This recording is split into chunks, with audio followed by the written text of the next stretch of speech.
Hi everyone, this is तरुण खंडागरे। ये video में हम बात करने वाले हैं टाइम कॉम्प्लेक्सिटी के बारे में।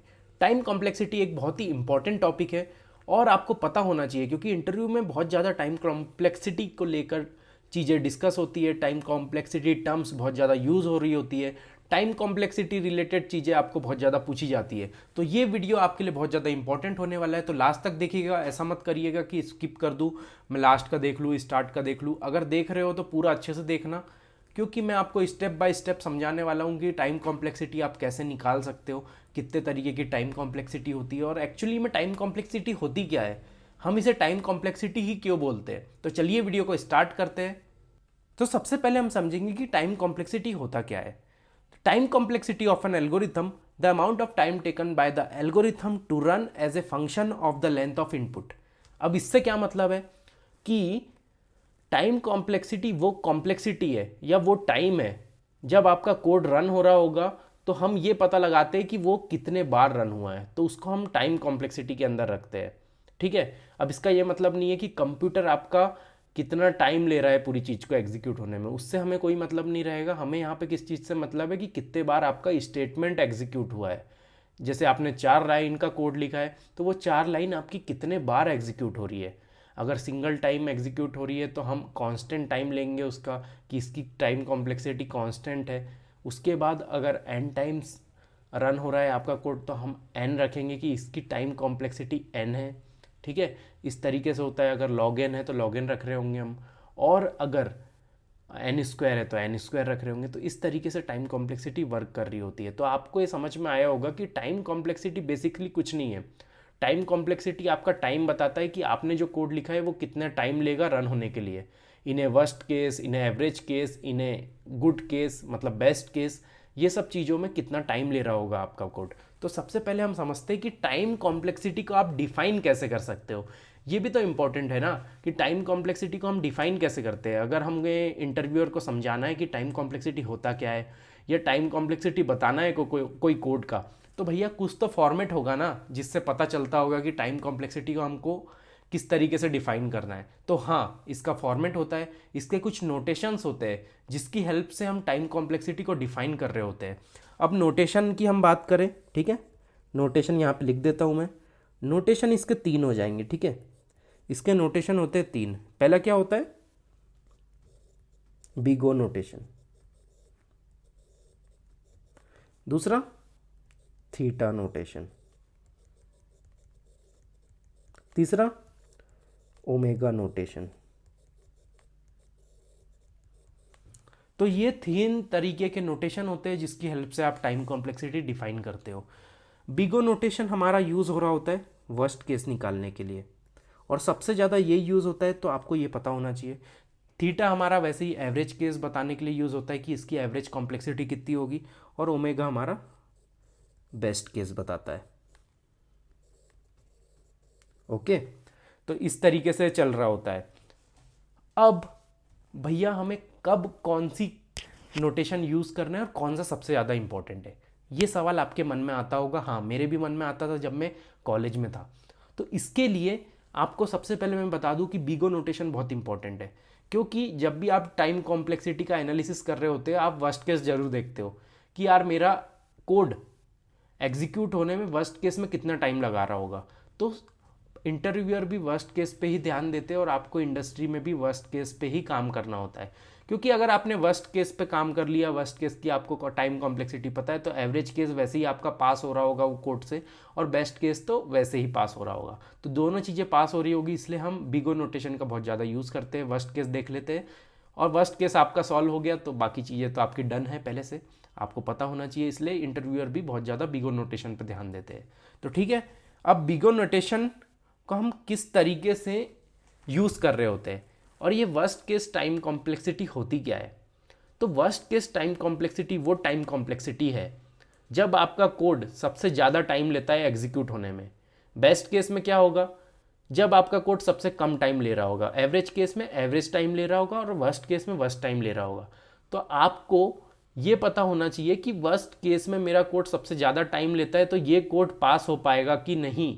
अगर मैं कॉम्पिटिटिव प्रोग्रामिंग करता हूँ तो वहाँ पे ये वर्स्ट केस मेरा कोड जितना टाइम ले रहा है वो चल पाएगा कि नहीं वहाँ प्लेटफॉर्म पे, वहाँ पे कितना टाइम दिया गया है मुझे एग्जीक्यूट करने के लिए मेरे कोड को, क्या मुझे और ऑप्टिमाइज़ करना पड़ेगा मेरा कोड, या इतने में काम हो जाएगा जो मेरा अभी वर्स्ट केस है, जितनी मेरी टाइम कॉम्प्लेक्सिटी आ रही है वर्स्ट केस की। ठीक है, तो ये चीज़ आपको पता होना चाहिए, इससे आप बेहतर तरीके से कोडिंग कर पाओगे। और इंटरव्यू में भी आपकी हेल्प हो रही होगी जब आप इंटरव्यूअर को बता रहे होगे कि वर्स्ट केस में ये कॉम्प्लेक्सिटी है मेरे कोड की, और वो बोलेगा आपको ऑप्टिमाइज़ करो, तो आप उसे अच्छे से बता पाओगे। अब आपको ये भी पता होना चाहिए कि कितने टाइप्स की टाइम कॉम्प्लेक्सिटी हो सकती है, तो मैं आपको वो बता देता हूँ कि टाइप्स ऑफ लिख लेते हैं हम यहाँ पे, टाइप्स ऑफ कॉम्प्लेक्सिटी।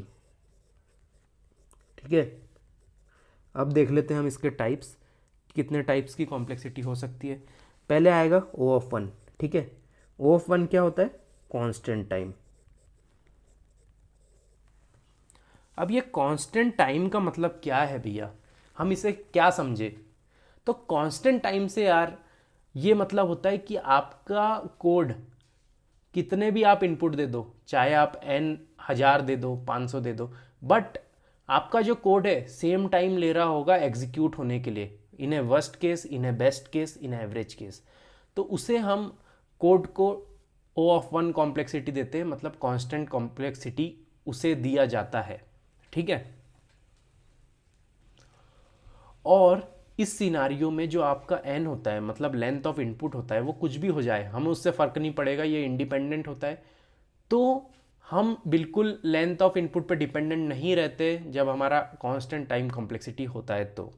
ठीक है, यहाँ पे हम इंडिपेंडेंट होते हैं इनपुट के, इंडिपेंडेंट इनपुट लेंथ। ठीक है, अब लॉगिन का क्या मतलब है? लॉगिन का यार ये मतलब है कि आपका लेंथ ऑफ इनपुट जो भी है, मतलब सपोज आपका लेंथ ऑफ इनपुट है n, ठीक है, आपने n इनपुट दिया, तो आपका जो कोड है वो लॉगिन टाइम ले रहा होगा उसको एग्जीक्यूट होने के लिए। ओके, तो इसको हम बोलते हैं लॉगरिथमिक टाइम कॉम्प्लेक्सिटी। अब देखते हैं हम O of n। O of n का मतलब क्या है? अगर आपने n नंबर ऑफ इनपुट दिया है लेंथ में, तो ये O of n he time ले रहा होगा, जितना आपका इनपुट रहेगा उतना ही टाइम ले रहा होगा एग्जीक्यूट होने के लिए, तो ये O ऑफ n हो गया आपका। अब हम एग्जाम्पल लेके समझते हैं कि एक टाइम कॉम्प्लेक्सिटी हम किस तरीके से निकालते हैं। तो एज एन एग्जाम्पल मैं एक थ्योरी एग्जाम्पल लूँगा, पहले हम कोड में नहीं जाएंगे, सबसे पहले मैं थ्योरी एग्जाम्पल आपको लेके समझाता हूँ। सपोज आपके पास डिक्शनरी है जिसमें पूरे वर्ड्स शॉर्टेड ऑर्डर में रखे हैं, मतलब A पहले आ रहा होगा, B बाद में आ रहा होगा, C बाद में, D बाद में, ऐसा अल्फ़ाबेटिकल ऑर्डर में अरेंज्ड है। ठीक है, अब आपको मैंने बोला कि आपको एक वर्ड फाइंड करना है डिक्शनरी के अंदर, और वो स्टार्ट होता है सपोज S से, M से, या जो भी मैं बोल दूँ F से, G से। तो आप क्या अप्रोच फॉलो करोगे, आप किस तरीके से टाइम कॉम्प्लेक्सिटी उसकी पता लगा रहे होगे और किस तरीके से वो वर्ड को सर्च कर रहे होंगे। यहाँ पे आता है टाइम कॉम्प्लेक्सिटी का काम ओरिजिनली में। अगर मैं फर्स्ट अप्रोच की बात करूँ, हम यहाँ पे दो अप्रोच की बात करते हैं। ठीक है, पहली मैं अप्रोच लेता हूँ कि मैं लाइन बाय लाइन सर्च करूँगा, मतलब मैं ए के पूरे वर्ड सर्च करूँगा, फिर बी के वर्ड सर्च करूँगा, फिर सी के वर्ड सर्च करूँगा, फिर डी के, और ऐसे में ऐसे करके मुझे एम के वर्ड्स में जाके यहाँ पे मिल जाएगा मेहुल। ठीक है, ये वर्ड हमें सर्च करना था तो एम में जाके मिल गया। हमने क्या किया, प्रोसेस बाय प्रोसेस यहाँ पे गए, स्टेप बाय स्टेप आगे बढ़ते गए और सर्च करते गए, और उसके बाद हमें एम मिला। तो यहाँ पे जो आपकी टाइम कॉम्प्लेक्सिटी होगी वो कितनी होगी? यहाँ पे आपकी टाइम कॉम्प्लेक्सिटी हो जाएगी O ऑफ n, जितना भी लेंथ ऑफ इनपुट है। ठीक है, ये हो जाएगी O ऑफ n। अब अप्रोच 2, क्या हम इसे कम कर सकते हैं? जी हाँ, हम इसे कम कर सकते हैं। हम क्या करेंगे, instead of going one by one we are going in the half portion.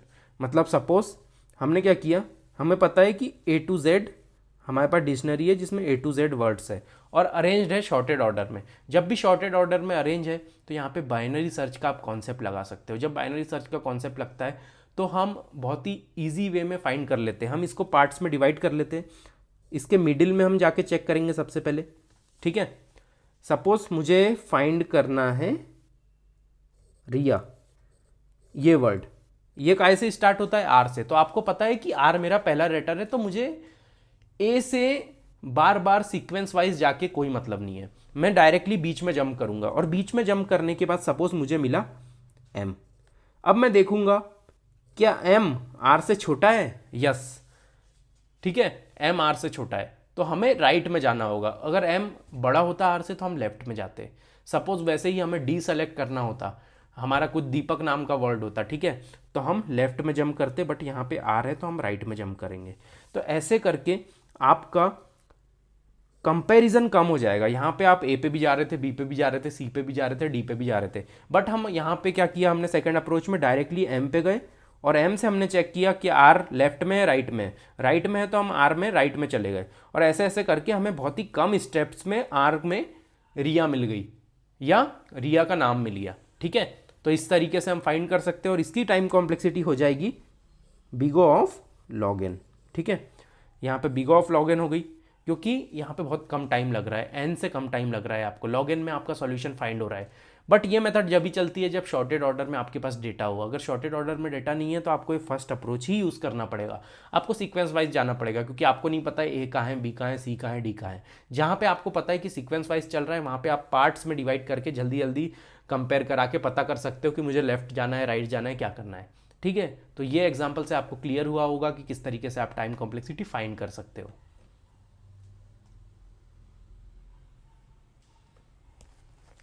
अब कुछ और नोटेशंस होते हैं जो मैंने अभी आपको बताए नहीं है। एक होता है big O of n square, ठीक है।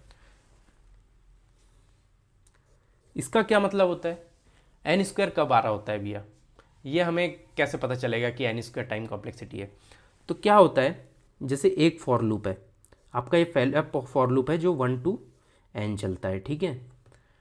हमारा n है लेंथ ऑफ इनपुट, वो कुछ भी हो सकता है, 5, 10, 100, 200, यहाँ पे हम लेके चल रहे हैं 200 है, ठीक है। पहला फॉर लूप चल रहा है आपका 1 to n, second for loop फिर से चल रहा है 1 to n, inner for loop इसका, ठीक है। तो ये दोनों फॉर लूप हो गए। अब इनकी टाइम कॉम्प्लेक्सिटी हम कैसे फाइंड करते हैं, तो फर्स्ट वाले की टाइम कॉम्प्लेक्सिटी आप किस तरीके से फाइंड कर सकते हो, तो फर्स्ट वाले की टाइम कॉम्प्लेक्सिटी हम ऐसे फाइंड कर सकते हैं, हम लेंगे n, क्योंकि ये n बार चलने वाला है, ठीक है, इनटू n। सेकेंड n क्यों, जब भी आप इनर कुछ कर रहे होते हैं तो आपको इनटू करना है, जब भी आप कांस्टेंट से कुछ कर रहे होते हैं, मतलब फॉर लूप के साथ कुछ कर रहे होते हैं तो आप प्लस का यूज़ करते हो, ठीक है। तो यहाँ पे हम इनर फॉर लूप एक और लगाया है हमने, तो हम इनटू का यूज़ करेंगे, तो n इंटू n हो गया n स्क्वायर। तो आपकी टाइम कॉम्प्लेक्सिटी यहाँ पे हो जाएगी O ऑफ n स्क्वायर, ठीक है। तो इस तरीके से टाइम कॉम्प्लेक्सिटी आप निकाल सकते हो। बहुत ही ईजी वे में आपको मैंने समझाया कि आपको बस लेंथ ऑफ इनपुट देखना है कि लेंथ ऑफ इनपुट क्या है, उसके बेसिस पे आप आधी चीज़ें जज कर लोगे कि टाइम कॉम्प्लेक्सिटी क्या है। और लूप्स बेसिकली टाइम बढ़ाते हैं हमारा, तो लूप्स पे बहुत ध्यान देना है जब भी आप टाइम कॉम्प्लेक्सिटी निकाल रहे हो। लूप्स पे ही टाइम कॉम्प्लेक्सिटी बहुत ज़्यादा डिपेंडेंट रहती है, तो लूप्स पे आपको स्पेशली ध्यान देना है जब भी आप टाइम कॉम्प्लेक्सिटी फाइंड करो। अब एक और टाइम कॉम्प्लेक्सिटी की बात करते हैं, 2 to the power n, मतलब exponential time complexity, exponential time complexity, ठीक है, एक्सपोनेंशियल टाइम कॉम्प्लेक्सिटी।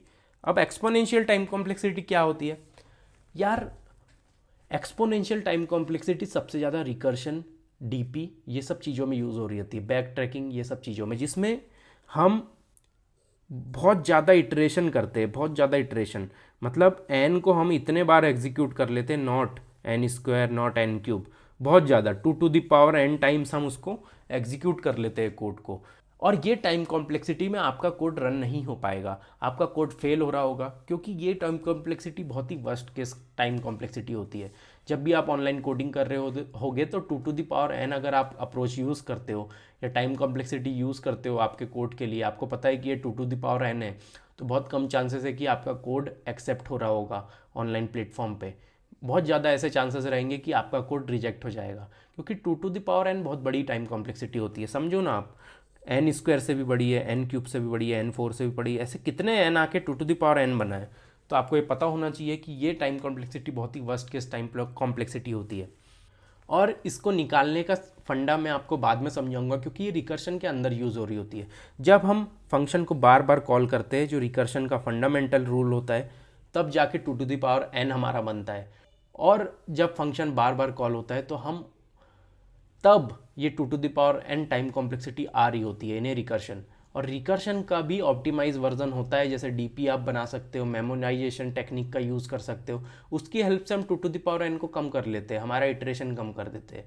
तो ये आपको मैं बाद में समझाऊंगा, नहीं तो ये लेक्चर में हैवी हो जाएगा। यहाँ पे हम बेसिकली से समझ रहे हैं कि टाइम कॉम्प्लेक्सिटी हमारी क्या होती है, किस तरीके से वर्क करती है, आपको किस तरीके से टाइम कॉम्प्लेक्सिटी फाइंड करना है। ये हमारा बेसिक सा रूल है, इसको हम समझने की अभी कोशिश कर रहे हैं। अब एक और चीज़ आती है कि हम एल्गोरिथम को कैसे कंपेयर करें। जो हम आगे जाके एल्गोरिथम पढ़ेंगे, सिलेक्शन, शॉर्टिंग की एल्गोरिथम होती है, आपकी सर्चिंग की एल्गोरिथम होती है, तो कौन सी एल्गोरिथम बेस्ट है ये कैसे पता चलेगा आपको, वो पता करने के लिए हम क्या कर सकते हैं। तो हम देखेंगे यहाँ कंपेयर करके एल्गोरिथम्स को कि आप किस तरीके से कंपेरिजन करते हो एल्गोरिथम को, और कैसे हम कर सकते हैं। एज ए बेसिक बिगनर आप किस तरीके से कंपैरिजन करना सीखना चाहिए आपको, और कंपैरिजन की हेल्प से आपको ये पता चल रहा होगा कि मैं मर्ज शॉट यूज़ करूँ या सिलेक्शन शॉट यूज़ करूँ या कौन सी शॉर्टिंग यूज़ करूँ। ठीक है, तो हम देखते हैं, हम लिख देते हैं हाउ टू कंपेयर एल्गोरिथम। ठीक है, कैसे कर सकते हैं हम कंपेयर एल्गोरिथम को। क्या हम एग्जीक्यूशन टाइम पे कंपेयर कर सकते हो एल्गोरिथम को, कि एग्जीक्यूशन टाइम जो कंप्यूटर का होता है उसके बेसिस पे हम पता लगा सकते हैं कि कितना टाइम हमारी एल्गोरिथम ले रही होगी। तो नहीं, एग्जीक्यूशन टाइम पे हम पता नहीं लगा सकते हैं, कि क्योंकि ये हर कंप्यूटर का अलग अलग होगा, क्योंकि आप कुछ डिफरेंट प्रोसेसर यूज़ कर रहे हैं, कोई डिफरेंट प्रोसेसर यूज़ कर रहा है, सब कंप्यूटर में अलग अलग कॉन्फ़िगरेशन होते हैं, जिसके हेल्प से अलग अलग टाइम आ रहा होता है हर कंप्यूटर का। तो इसकी हेल्प से आप कंपेयर नहीं कर पाओगे टाइम कॉम्प्लेक्सिटी। सेकेंड है नंबर ऑफ एग्जीक्यूट स्टेटमेंट। अब इसके बेसिस पे भी आप कंपेयर नहीं कर पाओगे, क्योंकि हर डेवलपर का कोड अलग अलग होता है। कोई डेवलपर वही कोड 4 लाइन में लिख रहा होता है, कोई डेवलपर वही कोड सिंगल लाइन में एग्जीक्यूट कर देता है। तो ये डेवलपर की क्वालिटी, डेवलपर का तरीके पे डिपेंड करता है कि डेवलपर कैसा कोड लिखना चाह रहा है। उसके बेसिस पे भी आप जज नहीं कर सकते कि ये टाइम कॉम्प्लेक्सिटी इसकी कितनी होगी। और थर्ड है आइडियल सॉल्यूशन। क्या आइडियल सॉल्यूशन के बेसिस पे हम कंपेयर कर सकते हैं कि किस तरीके से हमारा टाइम कॉम्प्लेक्सिटी निकाली जा रही होगी। यस, आइडियल सॉल्यूशन में हम लेंथ ऑफ इनपुट पे डिपेंड करते हैं, जो एन आ रहा होता है। ठीक है, एन हमारा क्या है, लेंथ ऑफ इनपुट। ठीक है, हम इस पे डिपेंडेंट होते हैं एन पे। जो ये तरीका बिल्कुल सही है, हम लेंथ ऑफ इनपुट पे देख सकते हैं कि ये फंक्शन हमारा कितना टाइम ले रहा है, वो फंक्शन हमारा कितना टाइम ले रहा है, वो फॉर लूप हमारा कितना टाइम ले रहा है, या इनर फॉर लूप हमारा कितना टाइम ले रहा है। इसके बेसिस पे आप डेफिनेटली ये पता लगा सकते हो कि इसकी टाइम कॉम्प्लेक्सिटी कितनी आने वाली है। तो ये एक अच्छा सॉल्यूशन है, आप इसको यूज़ कर सकते हो डेफिनेटली। और अब मैं बात करता हूँ टीएलई की। तो टीएलई के बारे में आपको मैंने पिछले लेक्चर में बताया है, आप वो जाके देखिएगा कि टीएलई क्या होता है और टीएलई को हम किस तरीके से अवॉइड कर सकते हैं। मैंने आपको वहाँ पे बहुत सारे फंडामेंटल्स भी बताया कि 10⁸ है, अगर 10⁸ है, ठीक है, तो 10⁸ कहाँ पे चल रहा होगा, कौन से केस में चल रहा होगा, कौन से केस में नहीं चलेगा, ऑनलाइन कंपाइलर क्या एक्सेप्ट कर लेगा, हमारा जो ऑनलाइन कंपाइलर होता है, ऑनलाइन जज होता है, वो एक्सेप्ट कर लेगा ये कोड को, क्या नहीं कर पाएगा। ये सब चीज़ें मैंने आपको वहाँ पे समझाई है, तो मैं यहाँ पे डबल नहीं समझा रहा हूँ, आप वो लेक्चर देख के वो चीज़ समझ सकते हो। ठीक है, तो अभी तक हमने बात कर ली टाइम कॉम्प्लेक्सिटी क्या होता है। ठीक है, टाइम कॉम्प्लेक्सिटी क्या होता है, टाइम कॉम्प्लेक्सिटी को हम क्यों यूज़ करते हैं, ठीक है, वाई।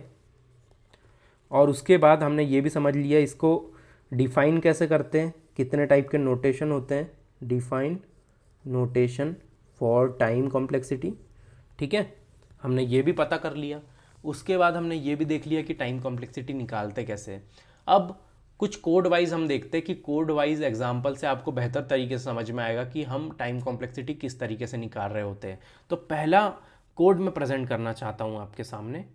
तो जो मैं आपको पिक्चर दिखा रहा हूँ अभी, इसमें हो क्या रहा है, इसमें आपको लेंथ ऑफ इनपुट दिया गया है जिसका आपको एरे मिल रहा होगा। सपोज लेंथ ऑफ इनपुट 5 है, तो आपको 5 नंबर का एरे मिल रहा होगा। ठीक है, आपको ये 5 नंबर का एरे मिल गया, 1 2 3 4 5, हमने रख दिया 1 2 3 4 5।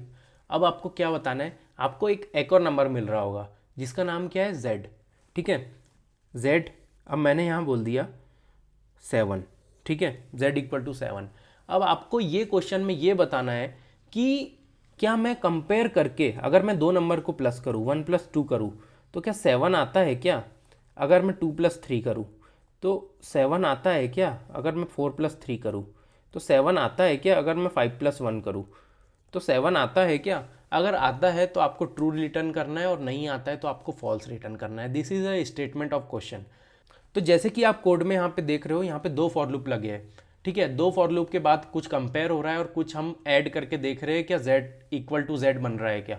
अगर इक्वल टू जेड बन रहा है तो हम ट्रू रिटर्न कर रहे हैं, और पूरा स्टेटमेंट अगर एग्जीक्यूट हो गया, हमें नहीं मिला इक्वल टू 7, तो हम फॉल्स रिटर्न कर रहे हैं। अब यहाँ पे देखिए कि आप टाइम कॉम्प्लेक्सिटी कितनी हो रही है।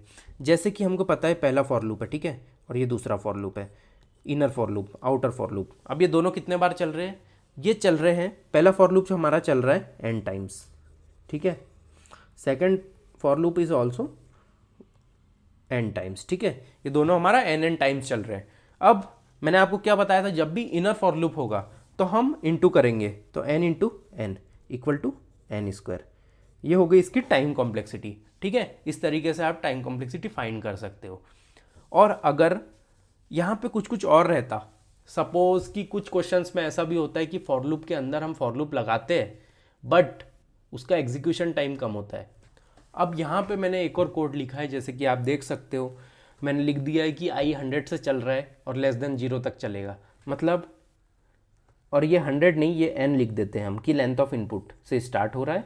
और बट जो इनर फॉर लूप है, इनर फॉर लूप हमारा हर बार आधा चल रहा है, क्योंकि यहाँ पे i डिवाइड इक्वल टू 2 हो रहा है, ठीक है।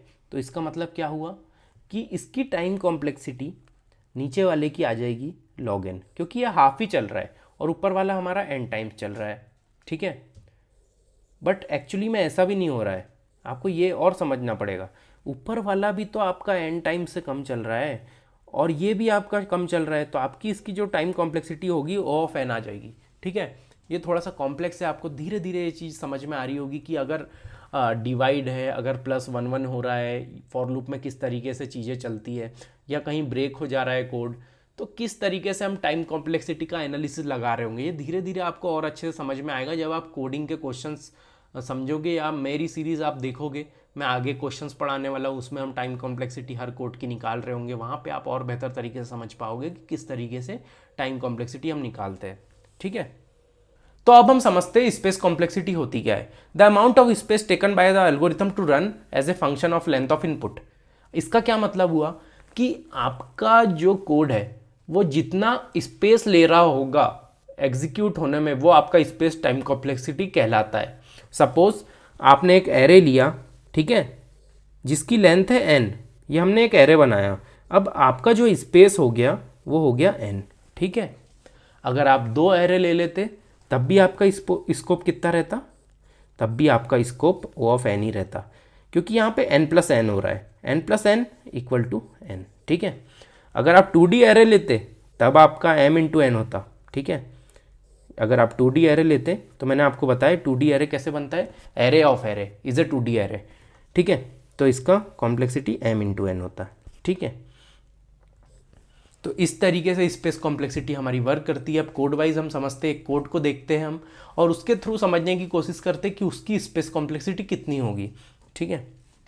तो जैसे कि आप यहाँ पे कोड देख रहे हो, जैसे कि मैं स्क्रीन पे आपको शो कर रहा हूँ, यहाँ पे हमने क्या बनाया है, एक एरे है A ऑफ n, ठीक है।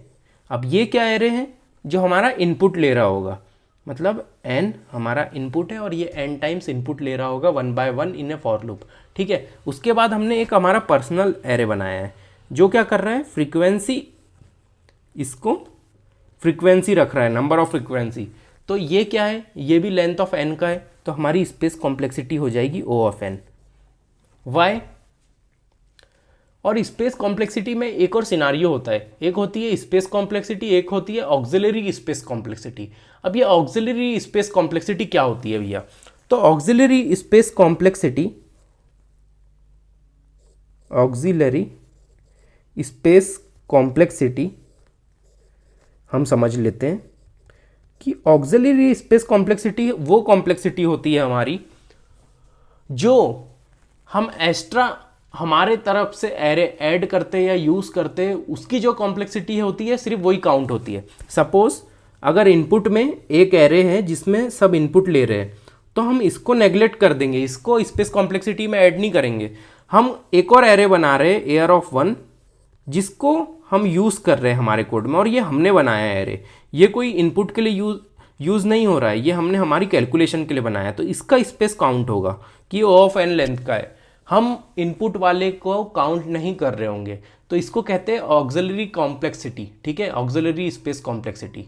और स्पेस कॉम्प्लेक्सिटी के अंदर सब कुछ काउंट होता है, मतलब इनपुट आप जो ले रहे हो उसका भी काउंट हो जाएगा स्पेस, और अलग से आप कुछ एरे यूज़ कर रहे हो, कुछ वेक्टर यूज़ कर रहे हो, कुछ दूसरी चीज़ें यूज़ कर रहे हो, तो उसका भी स्पेस काउंट हो रहा होगा। तो इस तरीके से स्पेस कॉम्प्लेक्सिटी वर्क करती है। तो आपको डिफरेंस समझ में आया होगा ऑक्सिलरी स्पेस कॉम्प्लेक्सिटी और स्पेस कॉम्प्लेक्सिटी के बीच। तो ये भी टर्म्स बहुत ज़्यादा इंपॉर्टेंट है कि ऑक्सिलरी स्पेस कॉम्प्लेक्सिटी में आप सिर्फ वही इंक्लूड करते हो जो आप खुद से लॉजिक लिखने के लिए डेटा ऐड कर रहे हो या एरे बना रहे हो या जो भी चीज़ें बना रहे हो उसको आप स्पेस में काउंट करते हो, आप जो इनपुट ले रहे हो उसको नेग्लेक्ट कर देते हो, ठीक है। तो आपको ये डिफरेंस समझ में आया होगा। तो स्पेस कॉम्प्लेक्सिटी में भी हमने समझ लिया कि स्पेस कॉम्प्लेक्सिटी होती क्या है, उसको निकालते कैसे। एक और इनपुट लेके हम देख सकते हैं, अगर आपने मैप यूज़ करा है, ठीक है, और चीज़ें मैं समझा देता हूँ। अगर आप मैप यूज़ कर रहे हो तो ये भी आपका स्पेस कॉम्प्लेक्सिटी के अंदर आएगा, ठीक है। Things which comes under space complexity, ऐसा लिख देता हूँ। तो आपको जब भी ये चीज़ कोड में दिखेगी तो आपको समझना पड़ेगा कि ये चीज़ स्पेस खा सकती है हमारा। तो मैप आ सकता है, एरे आ सकता है इसके अंदर, ठीक है, वेक्टर आएगा, जितने भी डेटा स्ट्रक्चर होते हैं, चाहे वो लिंक लिस्ट हो, प्रियोरिटी क्यू हो, BFS DFS, जो भी आप इनबिल्ट डेटा स्ट्रक्चर यूज़ कर रहे होते हैं वो सब स्पेस कॉम्प्लेक्सिटी के अंदर आ जाता है। एरे, वेक्टर, ये सब पूरी चीज़ें, एरे लिस्ट, अगर आप जावा यूज़ करते हो, C++ यूज़ करते हो, जो भी चीज़ें यूज़ करते हो उसके हिसाब से ये सब चीज़ें उसके अंदर आ रही होगी, ठीक है, ये सब चीज़ें उसके अंदर आ रही होगी। और इसको देख के आपको स्पेस पता करना है, जितनी भी इसकी लेंथ होगी उतना आपका स्पेस लग रहा होगा, ठीक है। तो आप आसानी से फाइंड कर सकते हो कि आपका वर्स्ट केस स्पेस कॉम्प्लेक्सिटी क्या है। इसको भी डिनोट करना वैसा ही है, ओमेगा थीटा। तो हम यहाँ पे भी बिगो नोटेशन का सबसे ज़्यादा यूज़ कर रहे होते हैं। बिगो n² है क्या कॉम्प्लेक्सिटी, n×m, इस तरीके की हम कॉम्प्लेक्सिटी यहाँ पे यूज़ कर रहे होते हैं। सो होप आपको ये चीज़ समझ में आई होगी कि स्पेस कॉम्प्लेक्सिटी हम किस तरीके से निकाल सकते हैं, कौन कौन सी मेथड्स होती है स्पेस कॉम्प्लेक्सिटी की, और कौन कौन सी चीज़ों को देख के आप समझ सकते हो कोड में कि हाँ ये लगा है तो स्पेस कॉम्प्लेक्सिटी हमारी ये कोड में ये हो रही होगी, ये लगा है तो स्पेस कॉम्प्लेक्सिटी डेफिनेटली यहाँ पे OF1 नहीं होगी, यहाँ पे कुछ हो रही होगी, ठीक है। अब एक और चीज़, क्या स्पेस कॉम्प्लेक्सिटी वेरिएबल की काउंट होती है? जैसे ABC बनाया मैंने और कुछ इनिशियलाइज कर दिया 0 से, तो क्या वेरिएबल की स्पेस कॉम्प्लेक्सिटी काउंट हो रही होगी? नहीं, वेरिएबल की स्पेस कॉम्प्लेक्सिटी काउंट नहीं होती है। यह आपको पता होना चाहिए अच्छे से कि वेरिएबल की स्पेस कॉम्प्लेक्सिटी हम काउंट नहीं करेंगे, इसको हम कांस्टेंट समझते हैं, कांस्टेंट, ठीक है। कांस्टेंट की कॉम्प्लेक्सिटी हमेशा O(1) होती है जो काउंट नहीं होती है, ठीक है। सिर्फ आप स्पेस कॉम्प्लेक्सिटी में एरे, वेक्टर, बड़ी बड़ी चीज़ें जो हमारी डेटा स्ट्रक्चर की यूज़ होती है वो सब आ रही होती है स्पेस कॉम्प्लेक्सिटी में। कभी भी वेरिएबल, छोटी छोटी चीज़ें जो आप डिक्लेयर करते हो वो सब स्पेस कॉम्प्लेक्सिटी के अंदर नहीं आती है। उसे प्रोग्रामिंग के अंदर हम कांस्टेंट मान के चलते हैं, क्योंकि हमें फ़र्क नहीं पड़ता 1 वेरिएबल, 2 वेरिएबल, 4 वेरिएबल 4 बाइट का स्पेस लेते हैं, उससे हमें फ़र्क नहीं पड़ेगा। बट एक एरे बहुत ज़्यादा स्पेस लेता है, उससे हमें फ़र्क पड़ेगा। तो हम वर्स्ट केस के लिए कभी भी बड़ी चीज़ को मान के चलते हैं। बिगो नाम से ही क्लियर होना चाहिए आपको कि हम बड़ी वाली कॉम्प्लेक्सिटी बताएंगे, हमारी कोड की जो सबसे बड़ी कॉम्प्लेक्सिटी है वो हमें बताना है, तो हम कांस्टेंट को हमेशा अवॉइड करते हैं, ठीक है। तो होप आपको वीडियो समझ में आया होगा। इस वीडियो में हमने सीखा कि टाइम कॉम्प्लेक्सिटी, स्पेस कॉम्प्लेक्सिटी क्या होती है, कैसे कैलकुलेट करते हैं हम। तो आगे जाके आपको ये चीज़ और भी अच्छे से समझ में आ रही होगी। तो होप कनेक्टेड रहिएगा, ये कोर्स को देखते रहिए, और अगर वीडियो पसंद आया होगा तो वीडियो को लाइक कर देना, चैनल को सब्सक्राइब कर देना। मिलते हैं नेक्स्ट वीडियो में, तब तक के लिए ओके बाय।